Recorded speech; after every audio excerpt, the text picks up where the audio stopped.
Time de mon accouchement. Où est-ce que ça a commencé? Un soir, dans un lit. Ça a commencé un matin, réveil, j'avais une énorme tache mouillée en bas. Du coup je me dis ok, soit je me suis pissée dessus, ce qui est extrêmement dégradant, soit j'ai perdu les os. Faut que j'aille à la maternité, donc je le réveille. Faire un check. Ouais, je lui dis...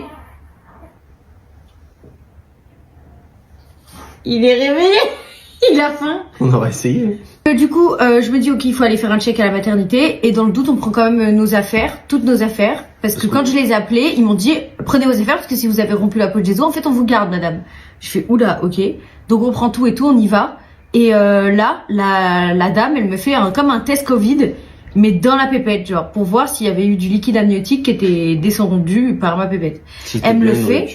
Ouais, voilà. Ou pas. Et elle me le fait, et là, elle me dit, bah non. Soit vous avez des pertes, beaucoup de pertes, soit vous êtes pissé dessus, quoi, en gros. Moi, je trouve ça bizarre parce que j'arrive à la maternité, j'avais le short, il était trempé. Je lui dis quand même de me le refaire, on insiste.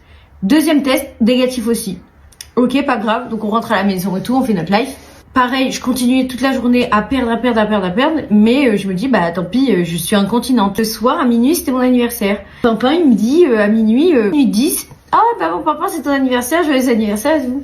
Merci. Je vais derrière la doucher, je vais sous la douche, et là, je plaf. La poche des os, elle s'éclate sous la douche. Déjà, je suis contente que ce soit sous la douche, parce que si ça s'était passé en public, j'aurais été foutue en fait. Vraiment, c'est abusé. Toute l'eau qui sort, c'est pas de l'eau, genre c'est un peu visqueux. Enfin... La veille, quand on a été, on a fait une fois le test et elle nous a dit non, c'est sûr, c'est des pertes. Le test, il se trompe jamais.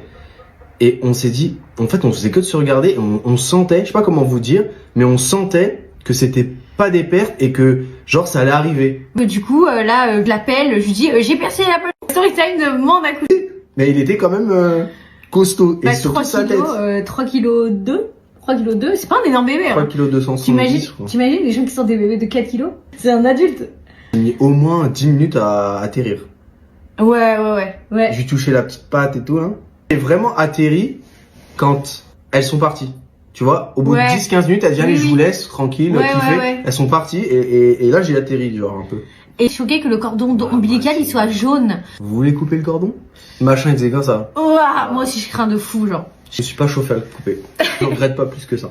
Du coup, bah voilà pour le récit. On espère que ça vous a plu. C'est une aventure exceptionnelle. Si vous avez l'occasion de participer à l'aventure, saisissez l'opportunité. Si vous avez l'occasion de vous reproduire, n'hésitez pas à le faire. Attention, parce qu'après, regardez les cernes que vous allez avoir. C'est nuit et jour. C'est pas un job à mi-temps. Et le plus important, c'est de donner de l'amour.